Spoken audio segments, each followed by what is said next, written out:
Evening, everyone. We're welcome to the channel. We're here with Doug Jones, a buddy of mine back from Texas, and we're going to break down. We've gone through the high school playoffs. We did a breakdown at the beginning, kind of, and we're going to do another one here now that we're halfway through. This is the exact halfway point of the playoff season. So we're going to kind of look back and just kind of go through what some of the potential matchups now are. And I think we both kind of missed on a few state championship predictions in the first show. So I think we're going to give ourselves a mulligan and redo that a little bit. That's the beauty of being on a podcast, is you can do that kind of stuff when you make the rules. So how's things going down in your neck of the woods? I'm sure you had a really good Thanksgiving after the Friday night beat down y'all put on us. I did, man. That was a nice Friday night Thanksgiving. Appreciate that. Reminding me of that. See what happens. Like I said, y'all deserved it. For those of y'all that don't know, Doug is a big Texas Longhorn guy, and I'm an Aggie. I went in thinking we had a really good shot, and Texas wound up out physicaling us in the second half, which is something I didn't expect to happen. But congrats to them. They got the win. It's upsetting, but we're in the playoffs, and hopefully hopefully this team will get refocused. I told other people I'm hoping it takes the Ohio State trail from last year, where they lost to Michigan and then caught fire and made a run. So we'll see. Man, you get to host a game at Kyle Field, huh? Well, there's a scenario we can still get a bye, believe it or not. Yeah, okay. It would take BYU beating Tech and Georgia beating Bama, and then we could slip in front of them and hit the 4 spot. But I'd rather have the home playoff game at this point. And I'll say it like it is. This is a if you'd have told me at the beginning of the year we were going to go 11-1, you would have taken it, man. Second year under Mike Elko, even with the loss to Texas, I'd have been all about it, because I had us going 9-3. To be honest with you, I had us losing to Texas, losing to LSU, and losing to Notre Dame. So I'll take 11. Yeah. Well, hopefully we can all make it in the playoff, man. We'll see. There's a path, but it's going to take some chaos. But we'll see what happens. So, with that being said, we're going to jump through. We're going to run through some of the smaller classifications also on this one. I don't have the bracket for the 1A people. 1A football in Texas, for those of y'all that aren't aware, is what we call 6-man football. If you don't know what 6-man football is, it's 11-man football with 6 people. The field's smaller. It's an 80-yard field.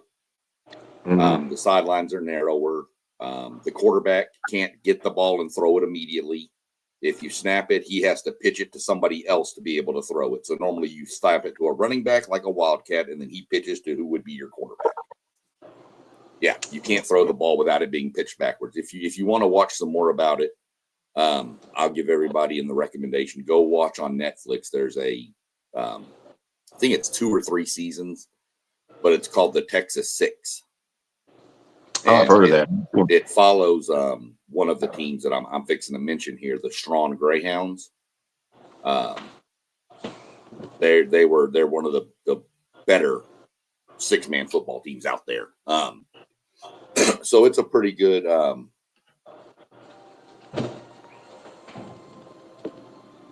on a second, my wife needs her backpack. I got you, man. Give me right back. I'm about to ask Sean, what's the enrollment in 1A? That's got to be a couple hundred, maybe. Hey, Sean, what's the enrollment in 1A normally? About 130. No, I'm serious. No, I believe you. I know it. I know it's true. Yeah. Sometimes schools, they can't field a team sometimes. They don't have enough people to run 11 people. I mean, they don't have enough. I mean, these kids in 6A, they go both ways. There is no, Yeah. there's no back. I mean, a typical 6-man team might have like 12 people on the roster. There are some 6-man teams that wind up canceling the season because they have 5 injuries and they don't have enough kids to play anymore. Right. These are those really, really small farming towns, mostly out in West Texas. But man, some of those kids are pretty strong. I'm trying to figure out, there was a kid, I don't know what college. I know he was committed to Virginia, but I don't know if he wound up going there. I'm going to look him up. But his name was Grayson Rigdon. He was like the super 6-man guy here recently. He won a state title at Strawn, and then his dad took a coaching position at Benjamin, and he won 3 straight state titles, and he won MVPs of the game all 4 years. Oh, wow. Yeah. You can look up, you can go on when you get a chance, look up Grayson Rigdon. His whole family is known all through the 6-man ranks. His brothers were dominant. His dad, they were all dominant. So, so there's some talent in 6A. There's some talent in 6-man. Well, I mean, they're talented. I mean, the kids got talent. Well, I don't know what school it is, man, but I saw somewhere they got 2 kids on their 6-man. That one's going to Army, other one's going to Navy or something like that. Probably off Gordon, to be honest. We'll talk about them in a minute. Gordon's a dominant team right now, but you'd like them. They're the Gordon Longhorns. There you go. That's probably it right there. Touchdown. Yeah. So it's one of those that 6-man football it's just, I mean, you can say these kids all play for the love of the game in high school, but man, 6-man, those kids have nothing but to play for the love of the game. Yeah. I mean, Gordon and Strawn are near each other. They're like 8 miles apart. They're big rivals. They like share a gas station. That is amazing. It's like the gas station sits in between. It's weird, but you know, the kids love to play. You know, does every school in Texas play football if they can? Yes, if they can fill it in, they all play football if they can and if they choose to. There were some that one school over where near I grew up called Cumbie. They used to never have football. Actually, I don't think they all. Goodrich outside of up near Columbus, Cleveland area, going up that way up 59. They don't play football. They don't play football. Okay. For years, Brock didn't play football. It was a basketball only school, and now they're one of the premier football powers in the upper 11-man class. So it just depends on where enrollment moves. Some of these schools have 25 kids in the whole school.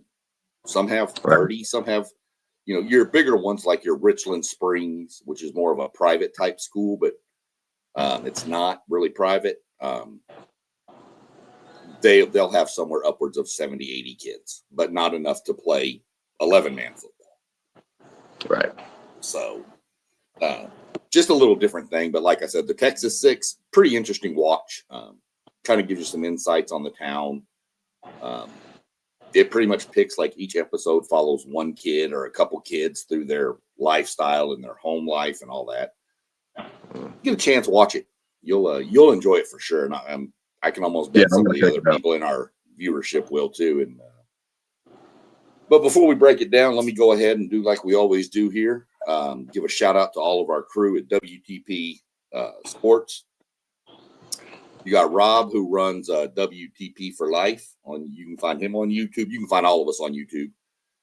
You got Parlay Poe with the Blitzburg 86 podcast. You've got Mossberg with the Level Up Sports 10. You've got Postgame runs the Postgame 86 podcast. Sorry. Parlay Poe runs the Blitzburg podcast. Rob, I mentioned WTP for Life.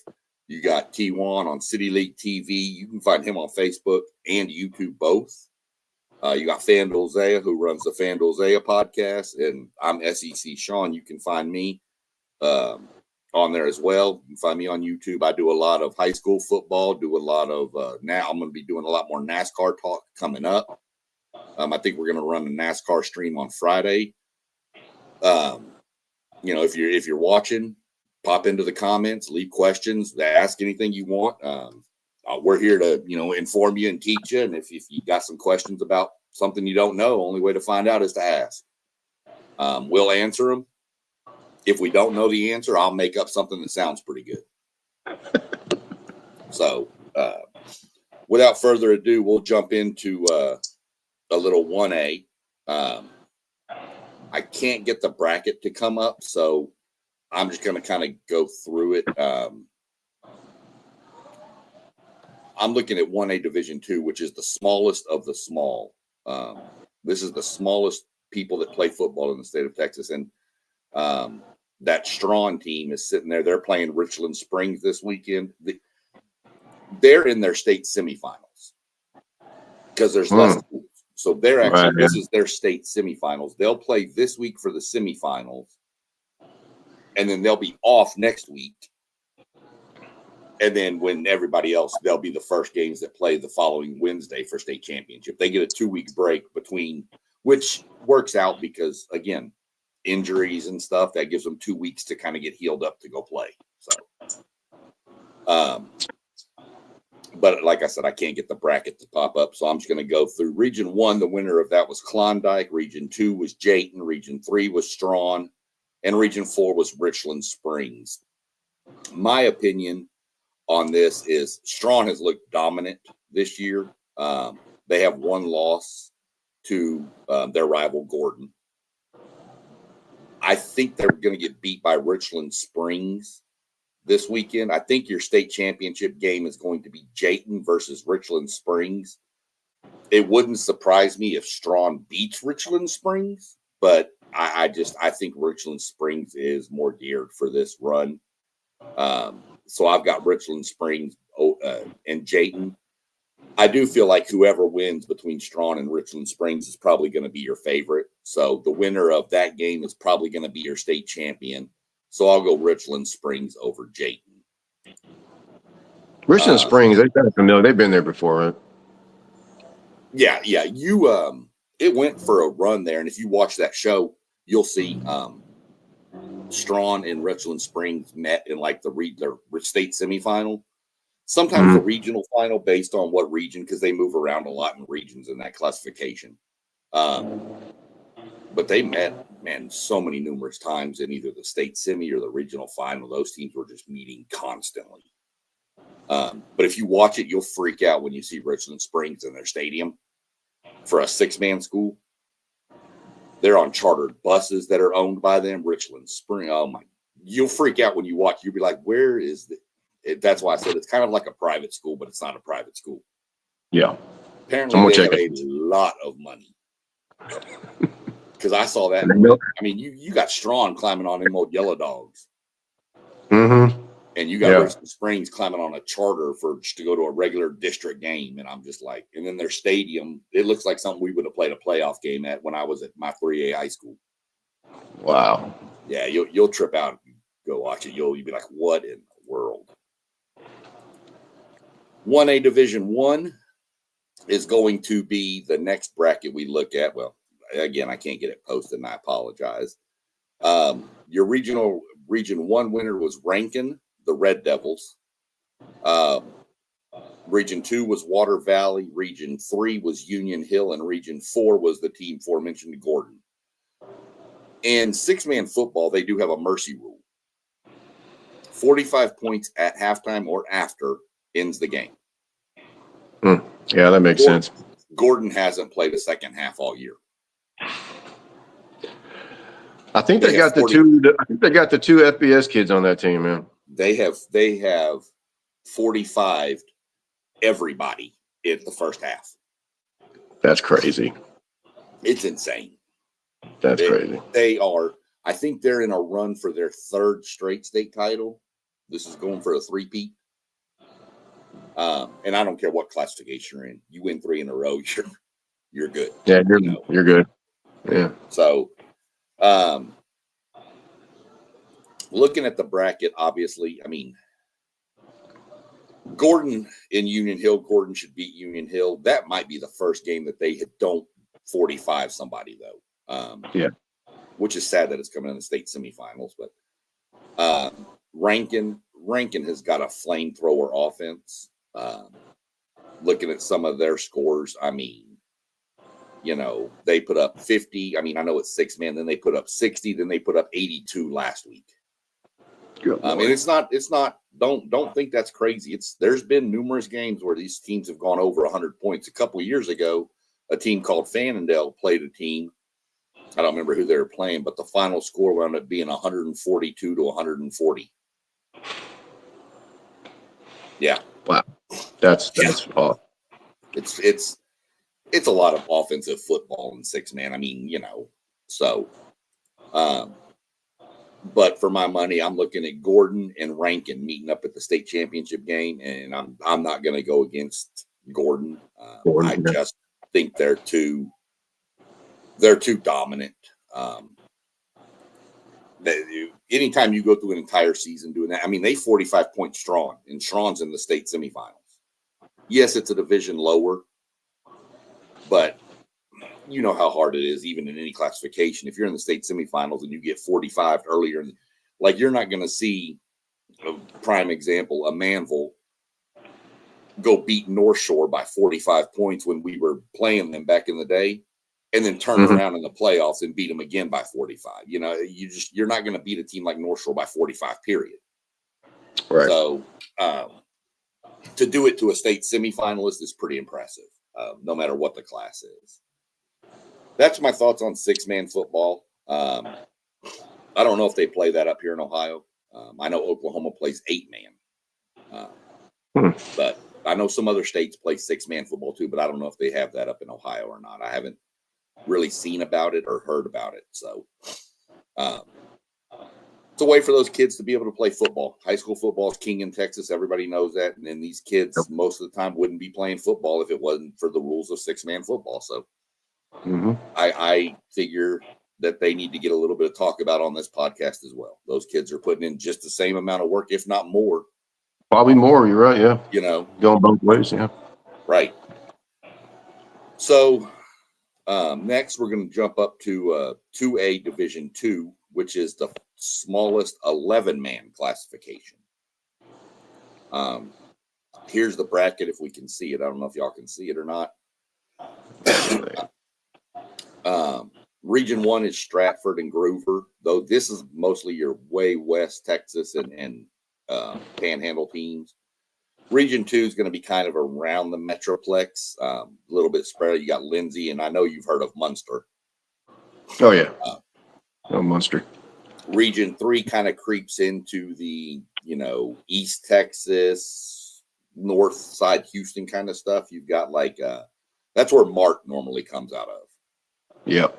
But they lost to Bremen last week. Mount Enterprise, their offense is dynamic. And then I think this one is Shiner is at the bottom down here. I need to back off of this for a second. As soon as I figure out what I'm doing. Let me go back this way. It didn't pop up as big as I wanted it to, so I'm going to jump back to my other page and look at, I think it's American. Oh, Junction. Yeah. Junction. Okay. So no way. All right. Yeah. So it's Shiner and Junction in the Region 4. Let's go Shiner. In the bottom right. Yeah, of course.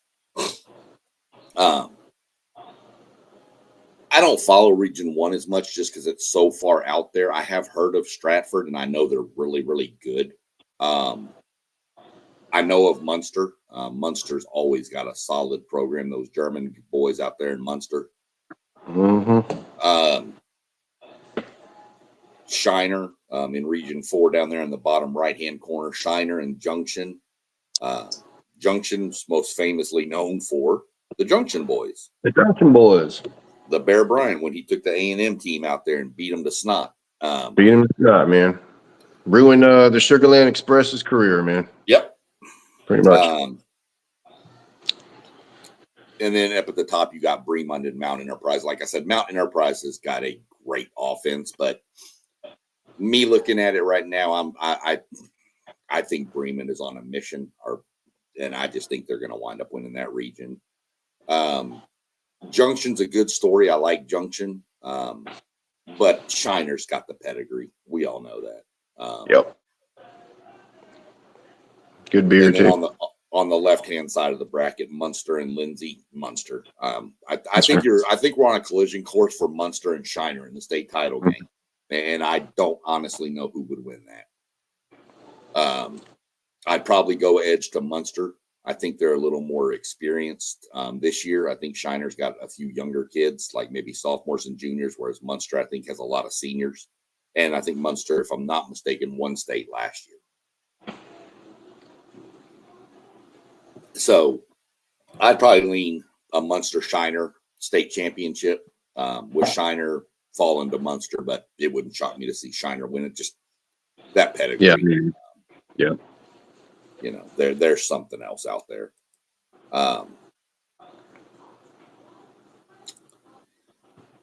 Shiner, home of the Brooks brothers and cousin to former University of Texas running back Jonathan Brooks. Oh yeah, he's from out there.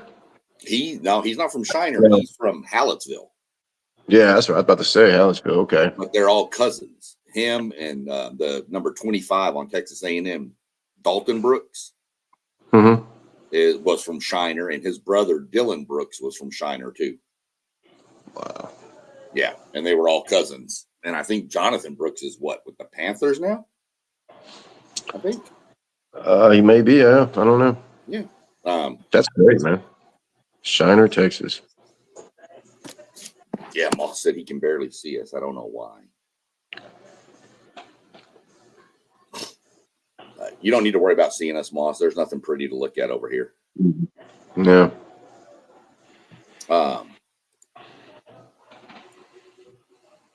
Next, you'll jump up to 2A Division I, which up at the top left, you've got it says West Texas. It's actually called Stinnett, West Texas. Cisco, probably one of my favorite mottos in all of college football. Their motto is, "We're Cisco, we're the big damn Lobos." I don't know. I just think it's neat. Bottom, you got Hamilton and Axtell. Jumping over to Region 3, you've got Joaquin and San Augustine. In Region 4, you have Mason and Refugio. Ooh, we already know. Yeah. Refugio beat the brakes off of Ganado, which was the division. This was the defending champion last year, was Ganado. Right, yeah. And they beat them 40-13. Refugio's a machine. That's just all there is to it. They're one of those towns, man, for sure. You know, when they were in the same classification, you could always pencil Refugio or Shiner in the state championship game. I think this bracket runs through Refugio. They're undefeated. They've been smashing everybody. I've got this bracket breaking down with Refugio coming out of the right side and Cisco coming out of the left side, and I've got Refugio beating them in the state championship game.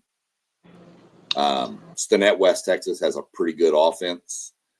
I think Cisco's defense is better. Joaquin actually finished 4th in their district, and now they're in the regional final. And they finished. Nice. They're out of the same district as San Augustine, the team they're playing, and obviously San Augustine beat them earlier in the year. But that's awesome. 4th in their district.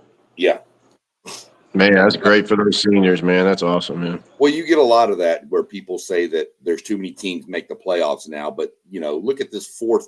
If you only had 2 teams make the playoffs, they don't have it. They were 4th. Yep. And they've got a chance if they can beat St. Augustine to be in the state semifinals.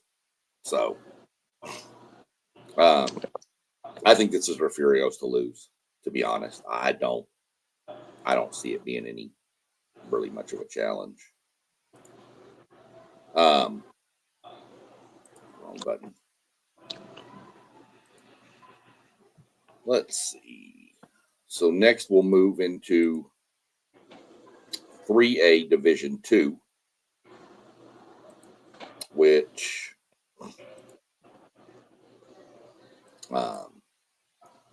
you've got, again, these are all teams up in the Panhandle area in Region 1. You've probably heard of Canadian. Oh, yeah. Yeah, Idalou just beat them.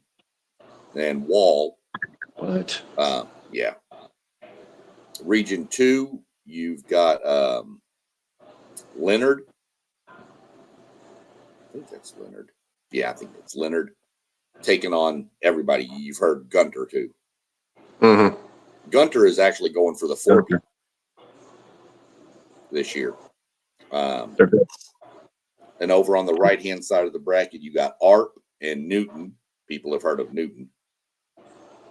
And then in the bottom half, you've got Tidehaven and East Bernard. I'll be honest with you, this bracket should run through Tidehaven and Gunter. Tidehaven is really good.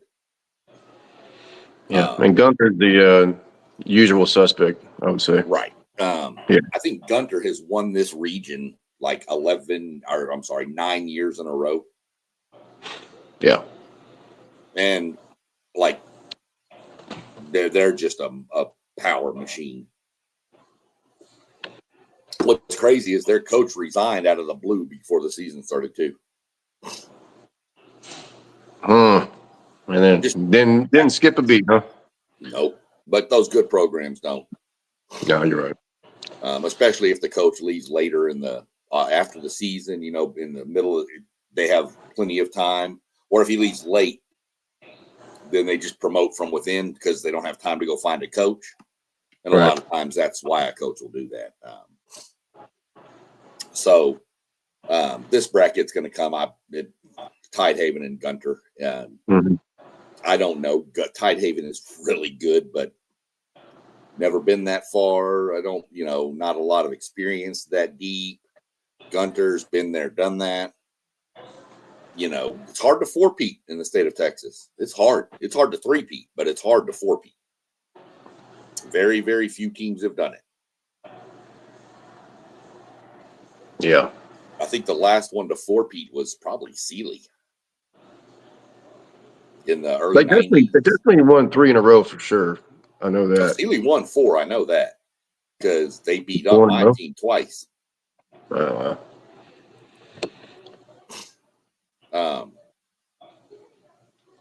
So that's kind of where I'm at with 3A Division 2. 3A Division 1, this is where my alma mater lies, and we got beat 49-48 last week. Tough one. I went for 2 in the win.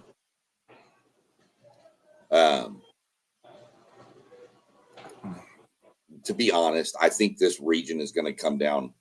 The Region 1 just really can't kind of compete with Region 2, I don't believe, athletically. Paradise is pretty good, but you got Pottsboro and Grandview down here in Region 2. I got to ride with Grandview, mainly because they beat my alma mater. Yoakum and Columbus. Columbus is extremely good up in Region 2. And then in Region 4, it's probably the best matchup of this round, which is the Llano Yellow Jackets and the Edna Cowboys. Edna Cowboys. I honestly don't know if that's going to be a coin flip game to me. So I really don't know. Whoever wins that's going to go to the state championship game. I just don't know who to even pick in that one. But I think Region 2 is going to be your state champion, whether it's Grandview or Pottsboro. I think that's your state champion coming out of this bracket. Let's go Grandview. Yeah, that's what I'm going with. Yeah. Now we're getting up into some bigger boys. You'll know a little bit. You've got a little bit more on this. 4A Division 2. This is where everybody's monster lives. Big boy. Big win all the time. That would be over here on the, well, we'll start at the top. You got Midland, Greenwood, and Brock. There's that Brock school I mentioned earlier. Mm-hmm. In Region 2, you've got a regional final of Athens and Carthage. I drive through Carthage a few times going up to Arkansas. Yeah, not much there, but not much there except a sign in the gas station and all the championships. Yeah, pretty soon they're going to have one of those bigger billboards. It's title. They call it Title Town over there. Well, they may have to fight a lot of title towns out there. But. Yeah, Alito's one, but Carthage is crazy story. That head coach over there at Carthage, Surratt, he has more state championship trophies than he does playoff losses. Yeah, well, he's got like 7 state championships and 5 losses in the playoffs. That's just an insane stat. Yeah, that is insane, man. I'm surprised it's a nice job, but I'm surprised he's not in the 6A ranks or in college, coaching in college. North Texas may make that phone call.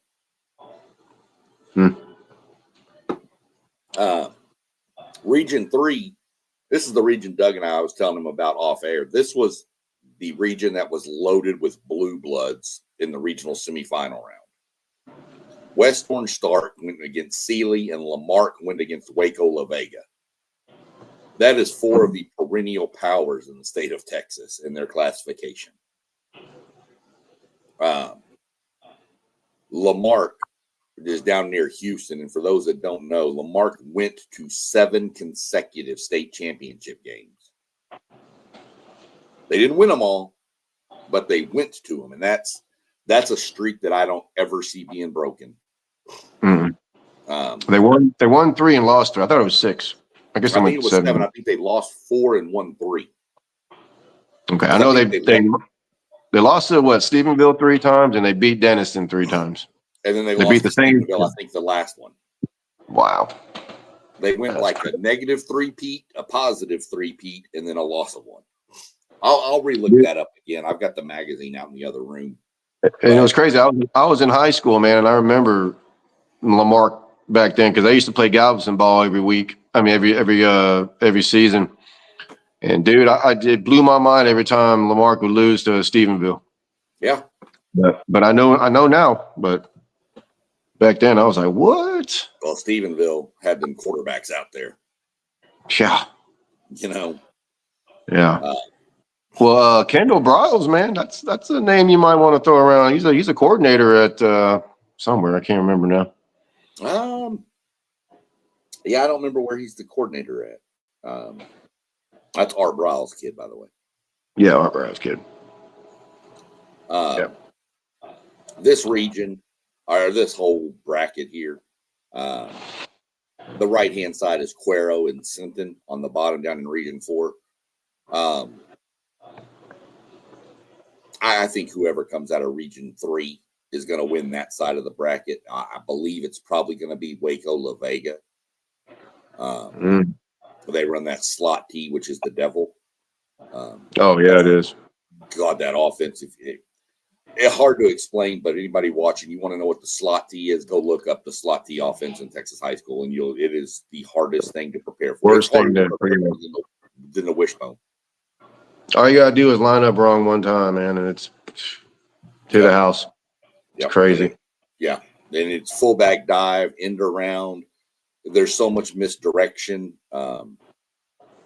It's crazy. You wonder why it's not run more at the higher levels, but that's what it's called. Slot T is the devil. I think Carthage comes out of this, and I don't think it's going to be close. I think Carthage runs through this whole bracket. I'm waiting until Wednesday, actually, early signing day. Their running back, number one running back in Texas from Carthage, is committed to A&M.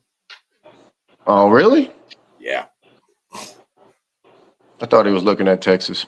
No, he shut down his commitment like last month and said, "I'm done. I'm locked in 100%." Okay. And he told managing editor for Dave Campbell's, Greg Powers, the recruiting guy, he said, "No, there's no flipping. I'm A&M." So Good. I'm glad he's going to be here. Yeah, at least he's staying in the state. Yep. That's good. So that's Carthage. Everybody knows that Carthage is just a machine. We'll jump over to 4AD1 real quick. 4AD1, you got West Plains and there's Stephenville in Region 1. Region 2, you got Alvarado and Salina. Salina. Region 3, you've got Kilgore and a newer school out of the greater Houston area, Fort Bend Crawford. That's They've right. been open 2 years. I think this is their second year of varsity football, and they're in the regional semifinals. And then in the bottom half, you've got San Antonio, Davenport, and Lavernia. Davenport should beat Lavernia. I'm going Kilgore over Crawford. Kilgore is just another one of those East Texas teams. They just line up and punish you with a running attack right down your throat. Can you stop it? And most people can't. Stephenville, definitely. I've got Stephenville over West Plains. And I've got Salina over Alvarado, which gives us Stephenville, Salina, Kilgore, and then the San Antonio Davenport. Kilgore should pretty much make the state title game. That's Stephenville, Salina, man. That should have been a state championship game, man. Right. That's kind of where you're looking at. That Stephenville Salina game is going to be interesting.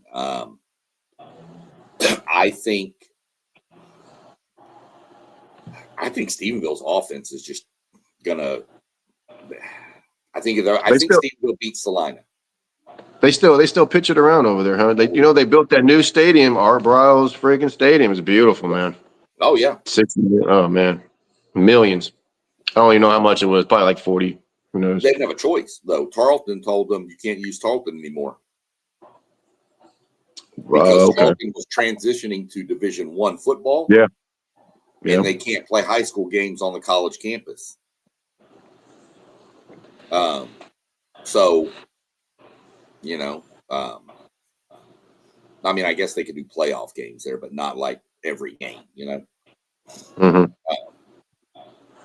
So they had to build a new stadium. There's money out there too. Don't think there's not in Stephenville.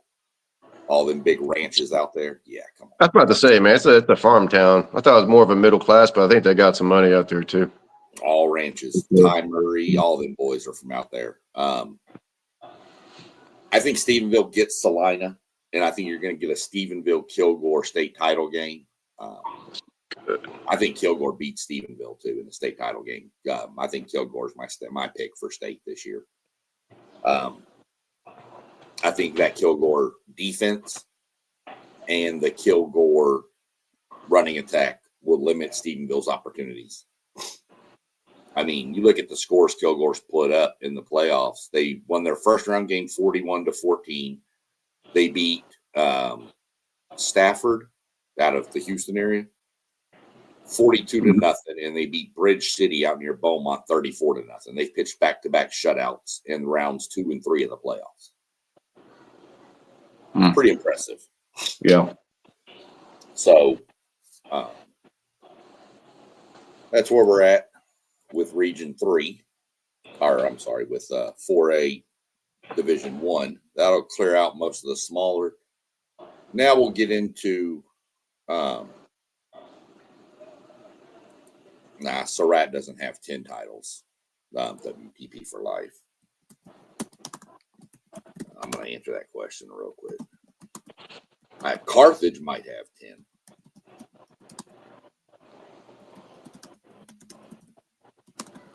But I don't believe Surratt has won 10 titles already. That would be ridiculous. 5A Division 1 or Division 2. I'm sorry. This is where you start getting into, as it's called, big boy. These are some of your more well-known programs throughout the state. Your top bracket, Melissa and Argyle. Whew, that's going to be a good one. Yeah, well, how about your next one in Region 2, South Oak Cliff and P&G, Port Neches Groves? Yeah, that's not a state championship this year either. That's No, crazy. it was, what, 2 years ago? Yeah, like a couple years in a row, I think, wasn't it? Yeah. Yeah. That's going to be the right-hand side of the bracket in the upper Region 3 is the matchup everybody's been drooling for, and that's Richmond Randall and Iowa Colony. the rematch. These two teams, Iowa Colony and Richmond Randall, are in the same district. I'll get back to them in a minute. And then in the bottom, you've got Bernie and San Antonio Alamo Heights. If you go back and watch the first episode, I told you either Bernie or Bernie Champion is good every year. They alternate. It's like they trade kids. I don't know what's going on, but Bernie apparently is it this year. I don't know that it really matters who wins that game between Bernie and Alamo Heights. They're going to get smashed in the next round by the winner of the Iowa Colony Richmond Randall game. You think Randall's going to get it? I'll jump to that one in last. That one I'm going to say for last because that's going to be a breakdown right there. Melissa and Argyle. Melissa's actually come on the radar in the past couple years. Yep. Argyle was a dominant 4A football team. And then they moved up based on their enrollment to 5A. And everybody's like, well, let's see how they haven't missed a beat. They're just cruising. They just blast people. I mean, they had a little bit of a push last week from Prosper Walnut Grove. Brand new school up there. Got a little push. I think it was 56-42. I don't even know. It may have even been like 56-28, and then a couple of window dressing scores. I don't know. Yeah. But that South Oak Cliff Port Neches Grove game is going to be. I mean, South Oak Cliff. I don't think you can go against them. No, dude, I don't think so either, man. Not this year. I mean, they dominated North Shore this year to start the season. That I was like, what in the world? And for people that wonder, North Shore is a 6A Division 1 program, so that is 4 classifications above this. North Shore's South Oak Cliff's probably sitting with 1,800 kids. Yeah, something North like Shore's that. sitting over 4,000. And South 4,500 probably, yeah. You want to talk about belt to ass? South Oak Cliff, they did that. They took them behind the woodshed. They took their lunch money. Whatever else you want to say, that's what South Oak Cliff did to Galena Park North Shore. Yeah, North Shore went all the way up to Dallas for that, man. Yeah, they had to ride back, and I know that was not a fun ride home. Not for them. Now, P&G plays that scrappy, funky, just golden triangle football. I mean, their coach, they got a pretty good head coach. Pretty good last name. Pretty good pedigree over there. Yeah. I don't know his first name, but I know his last name's Joseph. Right. Anybody curious? That would be the head coach of probably one of the most recognized programs in the state of Texas nationwide, Katy. I would say they're probably the biggest name brand nationwide. People, if you say you know about Katy High School, people in other states would be like, yeah, we've heard of them. Yeah, that's his son out there, and they're good. I still have a trouble going against South Oak Cliff. Yeah, me too. And I picked Port Neches. I think we picked Port Neches last time. I think so. Win state, but man, I don't know, man. It might be South Oak Cliff's year. Well, I mean, again, yeah. And for even the guys in the normal WTP guys, They like that city league, like the local Columbus city leagues and stuff like that. Well, that's Dallas, Texas city is what that is. That's the South side of DISD Dallas, school. man. Yep, that's where the cotton. You know when they came down to North Shore last year, now North Shore took care of them last year, like 33-0. But when they came down there, that was the furthest South Oak Cliff has traveled in almost 40 years. It's from south of Dallas to east of Houston. Yep. So. Yeah. I've got South Oak Cliff coming out of this left side of the whole bracket. I think they'll beat PNG, and I think they beat whoever else comes out. Now, them and Argyle, it could be a hell of a game. But yeah, I think South Oak Cliff gets them. I think Bernie will obviously win that. Now, Region 3, Richmond Randall and Iowa Colony are two extremely new high schools, loaded with talent. Richmond Randall is over by like Sugarland, Richmond, Rosenberg area in Texas. Iowa Colony sits right on Highway 288 south of Houston, between Manville and Angleton. Nice neighborhoods out there. Yeah, very nice. Very, very, very brand new. They're in the same district. Iowa Colony, I think, has 3 losses in the past 2 years, and all 3 are Richmond Randall. Yeah. They played this year. Iowa Colony jumped on them 21-0 and lost 49-42. I don't think Iowa Colony would let that happen again if they get the lead. I don't know that they can get the lead. Richmond Randall has got a running back who is a monster. Man, they score so fast with that guy. Yeah. He went for 319 last week. Just a dart, man. Yeah. Really is. I think he's a junior, too. I'd love to see Iowa Colony win just because they're right there near where my kids went to school in Manville. I just think Richmond Randall I think they've got it this year. I'm going to take Richmond Randall. I'm going to put Richmond Randall and South Oak Cliff in the state championship game. And, brother, that is must-watch TV. I'm going for Randall, man. I know that much. Yeah, I mean, I'd go for the Houston area school. But, definitely, man, you want to talk about must-watch TV?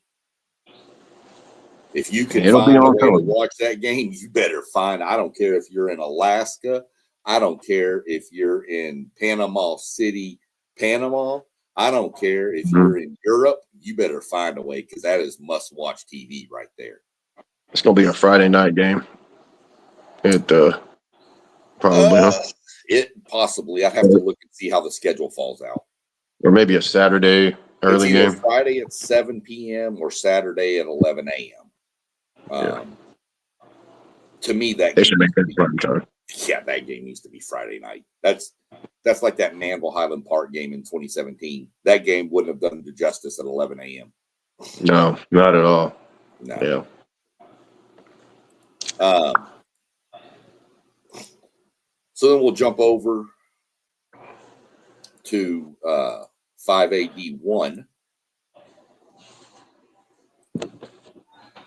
5AD1. Now you got the bet. We'll save the Region 1 for last because that's Denton, Ryan, Alito. We'll save Region 2 for second to the last. That's Frisco Lone Star Highland Park.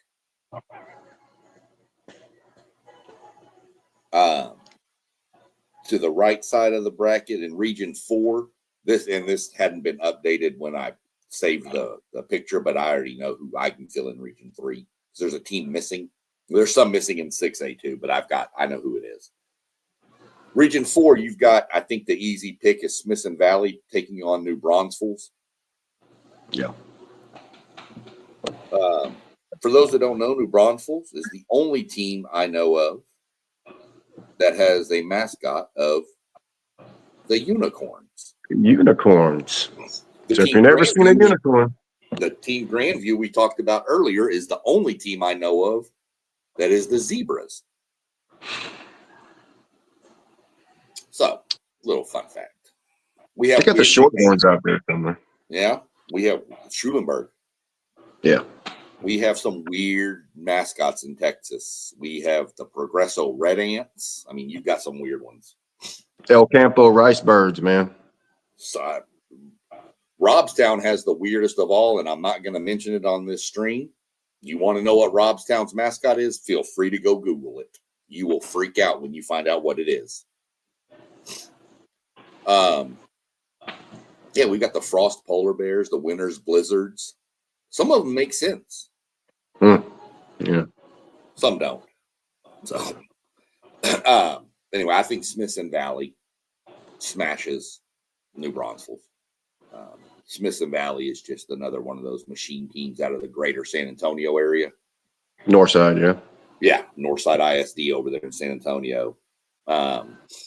Region 3, you've got Port Arthur Memorial going against Barbers Hill. Barbers Hill, man. Good old Mount Bellevue people, huh? That's it. Yeah. Port Arthur Memorial had always been known to choke. Mm-hmm. How many years were they? You can remember years, even when I was down there, when they were, Port Arthur Memorial's undefeated, rolling everybody. Yeah. And they get to the playoffs and lose in the first round. Yep. Yeah, they're beating Westbrook and Ozen and all of them, man. They're beating up everybody. When they went to the playoffs one year, they were like 11-0, ranked number 1 in the state in their classification. And Hightower went out there as the 4 seed and smashed them at Port Arthur Memorial at home. Oh, wow. That's rough. Because it was, the home and home thing. The top seed gets the home game. Mm-hmm. I mean, yeah. Port Arthur Memorial, Barbers Hill. I'm going to go with Port Arthur Memorial. I just think that team is on a mission this year to kind of get further than they've gone. And I'm not sure Barbers Hill. I'm almost positive that Barbers Hill is in the same district with them. I could be wrong. They probably are. I could be wrong about that, but either way, I'm going Port Arthur Memorial. Yeah, me too. Barbers Hill has to almost win shootouts, I think. And I just don't think they can compete with the shootouts of them Port Arthur boys walking them. The Port Arthur Memorial boys walking off the bus is a sight to see. Oh, yeah. Plus, Barbers Hill, that's a softball school anyways. Yeah. Really they're is. really good at girls' sports. They are. So we'll jump over to Region 2, which is Frisco Lone Star against the winningest program in the history of the state of Texas, the Highland Park Scots. These two legendary coach. Right, Randy Allen. Randy Allen. You asked about his name last time on the podcast, and I couldn't remember. I felt like an idiot because he beat us. And then, like, literally 30 minutes after the podcast, I was like, damn it, Randy Allen. Mm-hmm. Frisco Lone Star. That team's good. Yeah, they got a ton. I think they got a 5-star wide receiver, I think. They got a couple of running backs. That team is really, really I mean, that's never scared Highland Park anyways, a bunch of FBS kids. They're programmed football. Yeah, but I mean, we had 5 kids go to Texas A&M off that Manville team that Highland Park beat, and we had like 14 Division I's on that whole team. They had like 4. Yep. Yeah. So Highland Park doesn't care what you have. They're gonna line up and play Highland Park football. Mm-hmm. I think Lone Star gets them. I really do. I think Lone Star is just really, really good. I think Lone Star is more complete on both sides of the ball. I think Lone Star can get a stop. This Highland Park team has been giving up a lot more points than I'm used to seeing a Randy Allen coach team give up. So I'm kind of leery on that a little bit, but I'll take Lone Star over Highland Park. Yeah, I think you're right. the matchup of the best matchup in this bracket is sits in Region 1. Denton Ryan and Aledo. Rematch. Yeah, they've played. They're in the same district. Aledo has not lost a district game. I want to say this, it's up to like 90 something now, and maybe even in the hundreds by now. They haven't lost a Denton Ryan had them down 14-0, I believe, and wound up losing 15-14 or something like that. Yeah, 5 point. Yeah. I don't know.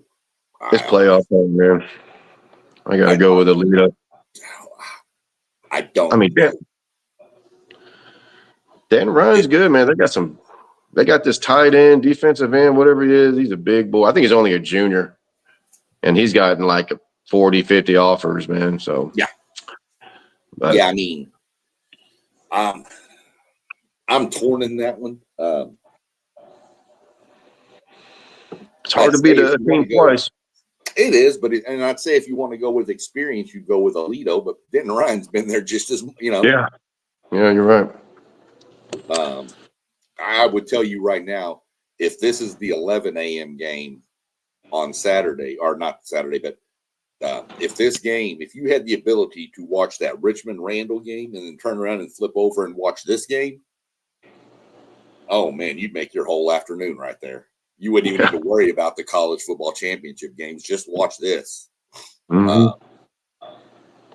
I'm going to go Denton Ryan just because I think you're going Aledo. Just to be I'm going to beat him. I think whoever wins that beats Frisco Lone Star or Highland Park. And I think I think that right there is your state championship game, in my opinion. That's your state champion right there. Aledo, Denton Ryan. Whoever wins that, more than likely going to win state. Yep. Absolutely, man. Go see what we got here. We'll remove 5A. Now we get to 6A Division 2. Top half of the bracket, you've got Denton Geyer, and they didn't put it in there, but it's South Lake Carroll. Denton Geyer, for those curious, isn't that let me see, Jackson Arnold went there. Mm-hmm. Eli Stowers from Vanderbilt went there. Yep. Owen boys over at Oklahoma both went there. Good program. Yeah, the quarterback went to Texas. What was his name? He was really good, but in high school, but he didn't do nothing. He went to Texas? Yeah, went to Texas, man. He was God, what's his name, man? Well, that's where I know Eli Stowers went to A&M. He was the quarterback at Geyer, and then A&M made him a tight end. I don't remember. I think it's back during like Charlie Strong years, I think, man. Oh, may have been. Yeah. I'd have to go back and try to look up that. But he was a 5-star, man. I'm not well versed in the history of Texas. Can't remember his name. Longhorn football. If you say so, Sean. So you've got South Lake Carroll and Denton Geyer. We'll get to that one in a minute. Gerard Hurd. That was him. Really? Gerard Hurd. He went to Texas. Okay. I know Gerard Hurd. I've heard of him. I didn't remember him going to Denton Geyer, but yeah, thought he was at Ryan. No, he's that Geyer. Either way. Yeah. We'll get to Region 1. That's going to be South Lake Carroll should fill in it with Denton Geyer. Region 2 will be Willis versus DeSoto. Take the over. Take the over. Take the over. Take the over on that one. Disclaimer, there is no gambling on Texas high school football. No, there's no gamble on high school football. But man, this Willis team is nice. Take the over. Oh, you know that Bishop Jr. guy, he's a nephew of Michael Bishop, who played quarterback at Kansas State. Yeah, I think it was Glenn first. And you talking about the kid from the kid from Willis. Kid from Willis is a freshman quarterback. Frazier's. No. I'm talking about the wide receiver. Oh yeah, yeah. Bishop Jr.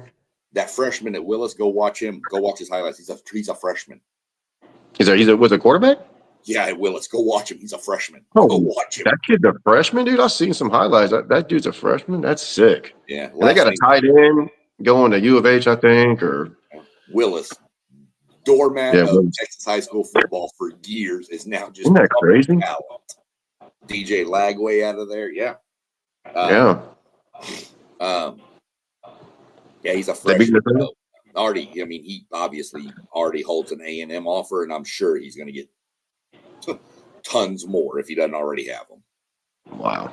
But as a freshman, to be that, and this is supposed to be a down year for Willis too. I'll take it down here in the regional final. Yeah. Region 3, you get a rematch from a district game earlier in the year, CE King and Summer Creek. CE King dominated that game. Boy, yeah, they did.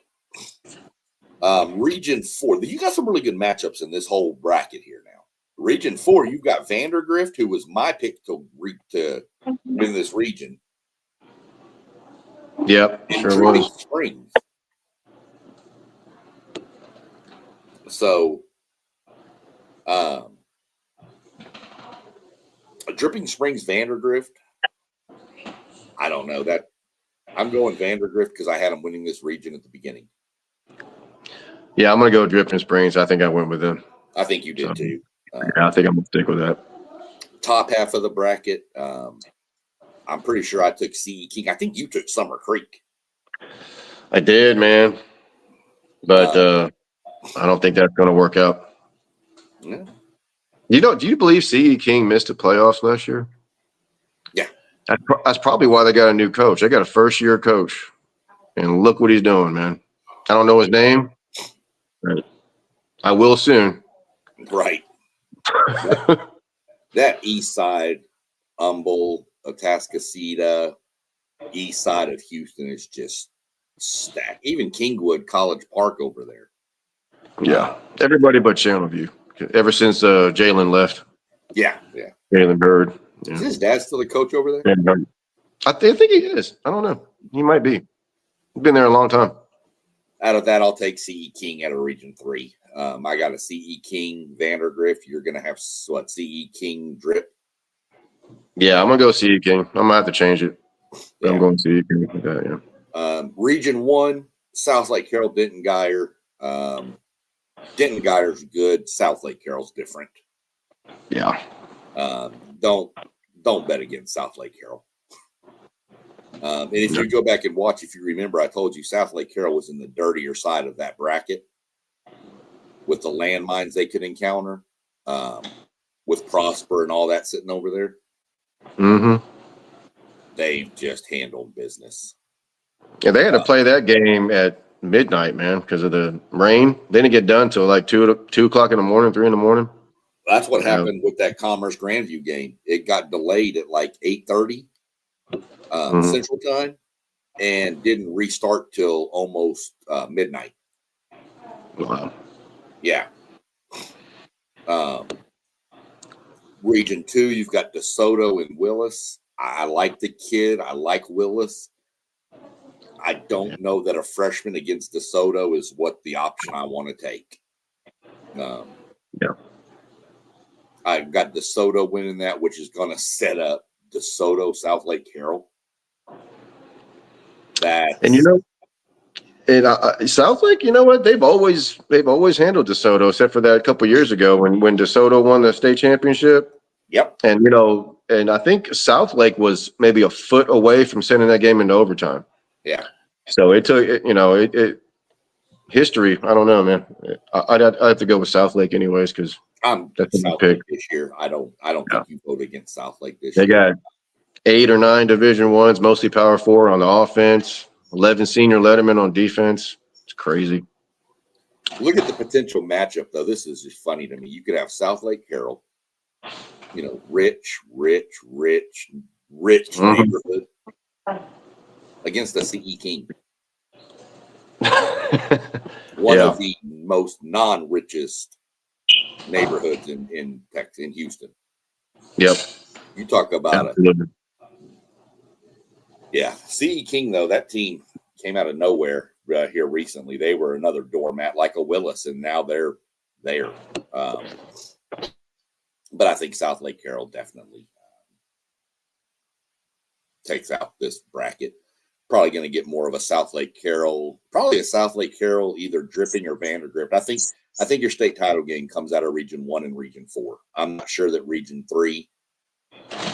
I think Region 3 has the athletes, but I think Region 4 has the physical side. Yeah. No, I agree. So I'd go with I'm something hoping CE King. I'm pulling CE King. I hope they win Oh state. yeah, I mean, I'll always pull for the Houston teams, but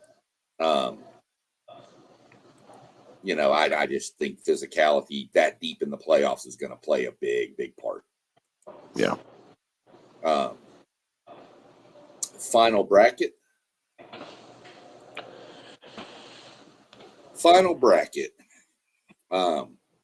Couple more teams not filled in here, but it's North Crowley versus Allen in Region 1. Region 2 is a rematch of a district game from earlier, Duncanville and Waxahachie.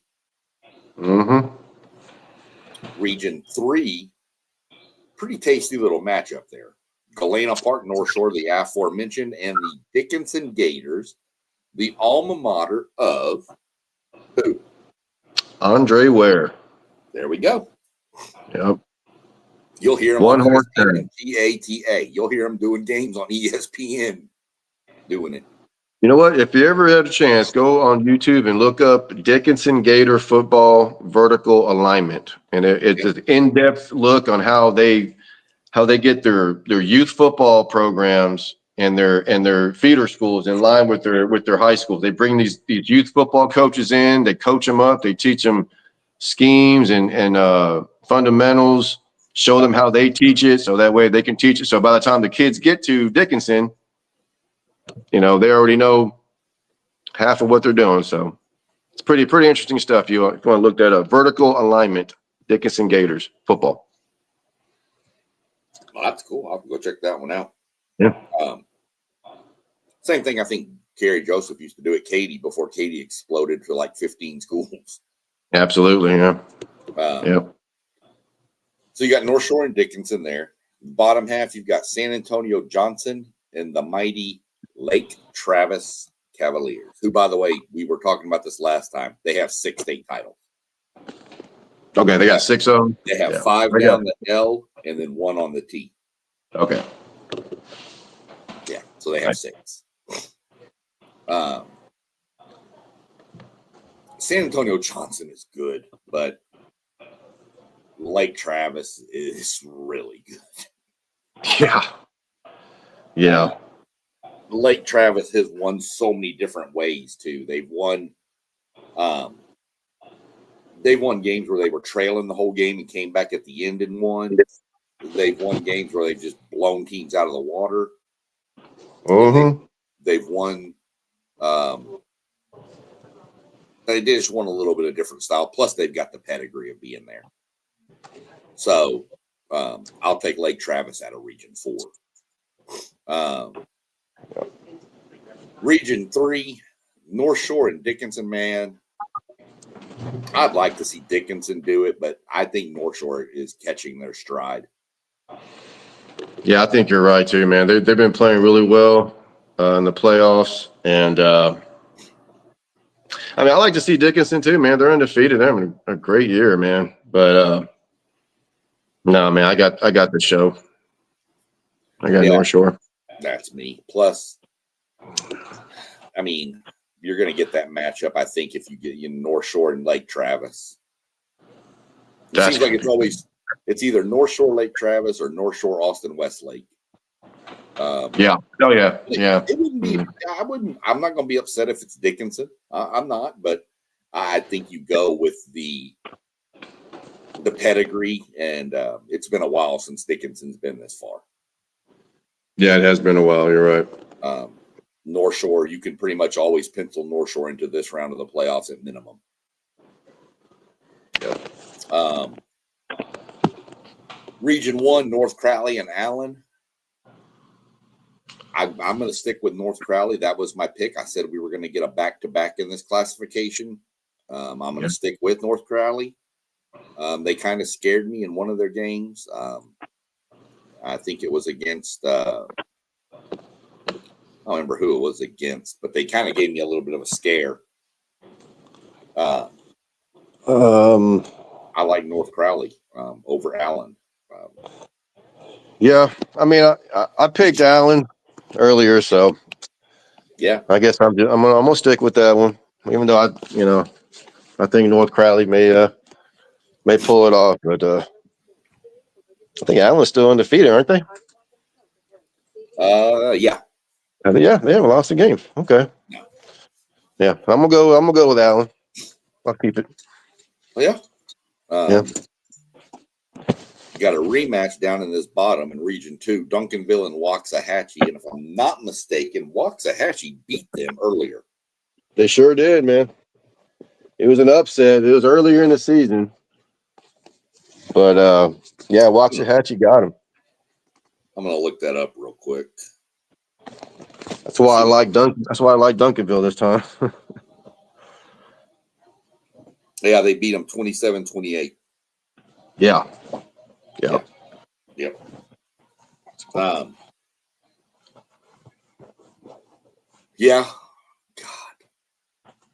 Man, are we on board again for another Duncanville North Shore matchup? Man, it could be, man. You know what? Was that 5 out of the last 6 years? Has it been that many already? It's either last year was North Crowley, and the year before that, yeah, man, it might be 4 out of the last 6, but it's an insane amount. Yeah. No, that is insane.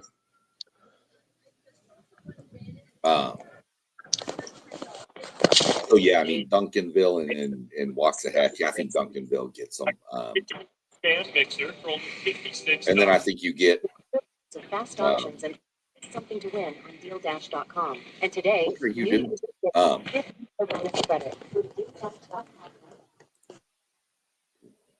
Are you deal dashing over there? What are you doing? So I think you're leading. I think you're going to have a Final Four of North Shore, Lake Travis, Duncanville, and of course I said North Crowley. You said Allen. Yeah.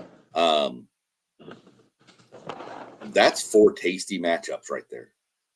No matter who, North Crowley or Allen versus Duncanville is going to be a great game. Yeah, it is. North Shore and Lake Travis is going to be. There is no bad teams at this point. You're talking, you're talking 8 teams left in each classification. There is no weak ones left. You're halfway through a playoff run to win state. So we'll see how it breaks down from there. But some really, really intriguing matchups this weekend coming up, along with some through all the classifications. There's some really, really intriguing matchups everywhere.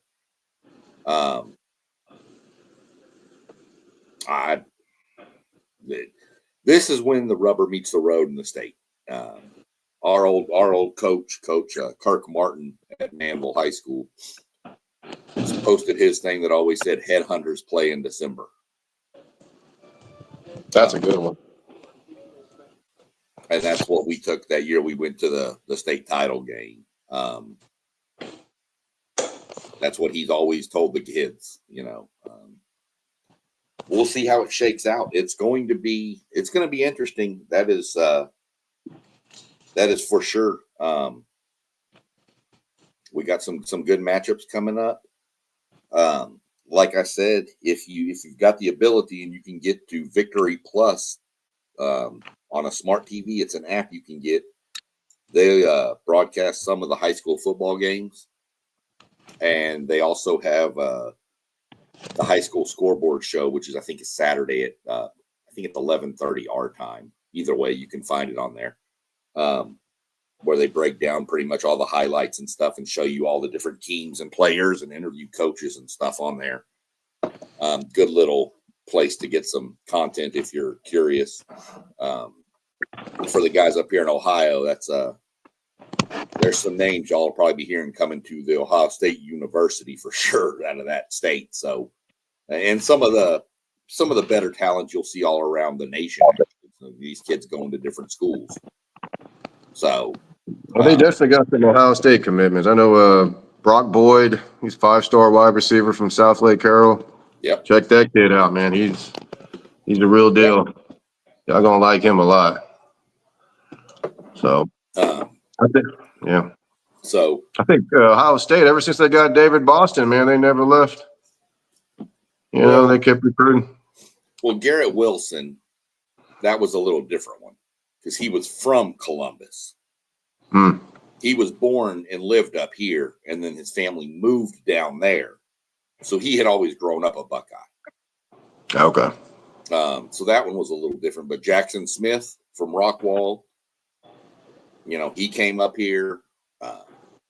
Dude, you know, it's just how they go. Sandal Zaya in the chat. We know about Brock Boyd, baby. Let's go. I promise you, if there's one person that's going to know about Brock Boyd, it was going to be that guy right there, Fandel Zaya. Yeah, there's some other ones out there for sure. Man, do you happen to catch that Katy game in Summer Creek, man? I haven't yet. No. Man, that was a heartbreaker. That was a heartbreaker for Katy, man.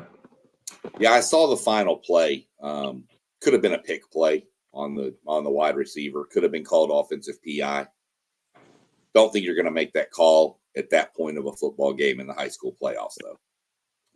And I could be wrong, man, but I don't think Katy has any FBS kids. And I apologize if I'm wrong, man. But I tell you what, man, they played Katy football, man. You know, they scored on the very first play. I know it doesn't surprise you. No. On the very first play. And of course, you know what it was. It was a good old student body right. Oh, it was like the old good old pull the guard and tackle, you know. Yeah. And kids have been running that play probably most of their lives. Yeah. They hit it. I mean, I saw the final play. I haven't watched the whole game yet, but I did see the final play. Like I said, could have been called offensive PI.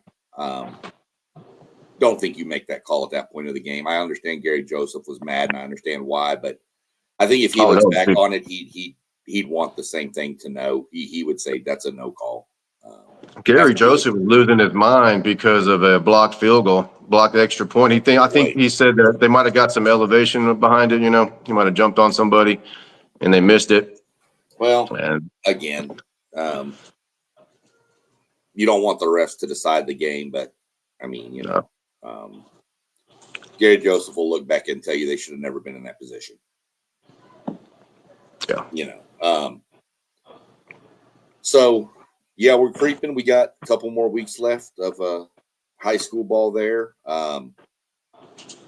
Some good, really good matchups. Don't think we got any stuff in the.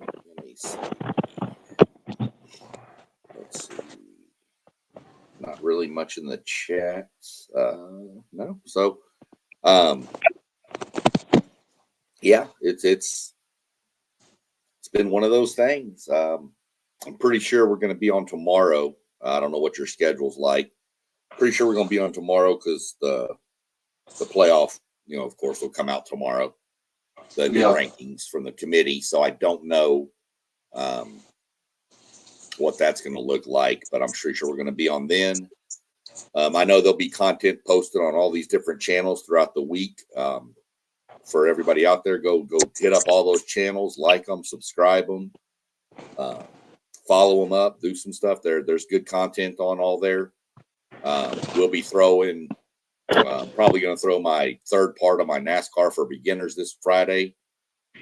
So there'll be some more NASCAR stuff coming out for people that got questions that want asked. Legend Bays High School.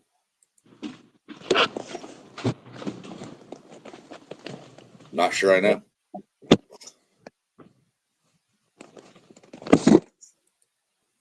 Legend Bays. I don't think I've heard of that one. Me neither.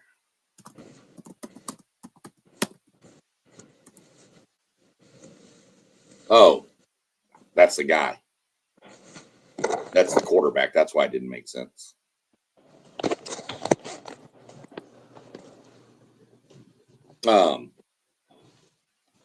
Legend Bay, his high. He's damn it, was it North Crowley? North Forney. He's from North Forney. They got knocked out. They got knocked out last week or week before.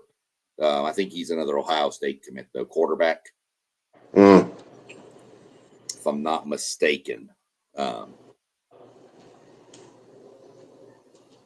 Did he commit to Ohio State, Zay? Yeah. Apparently he said he's going to play running back or / wide receiver at Ohio State. Yeah, that doesn't surprise me. He's good.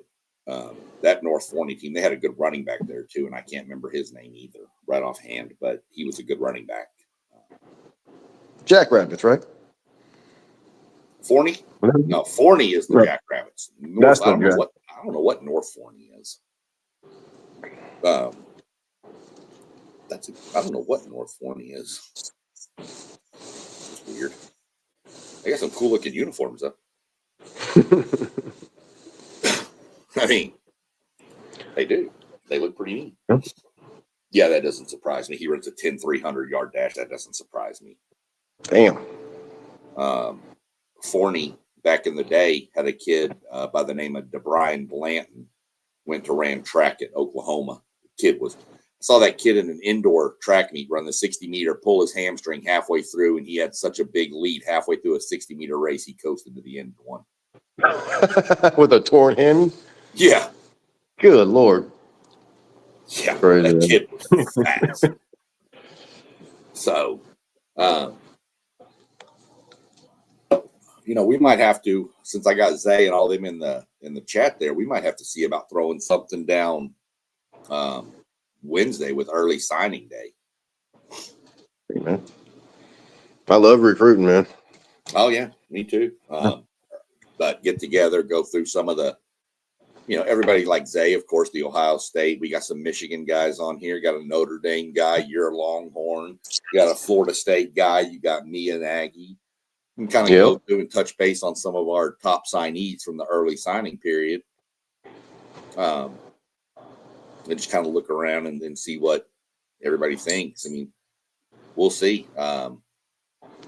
See what's going on Wednesday and go from there with it. And like I said, so keep your eyes out for that. Everybody in the chat, keep your eyes out for that one coming up if you're interested in recruiting. I know we're fixing to get some college basketball kicked off. I know it's going already, but I know there's going to be a lot more chats coming up with that. Nice.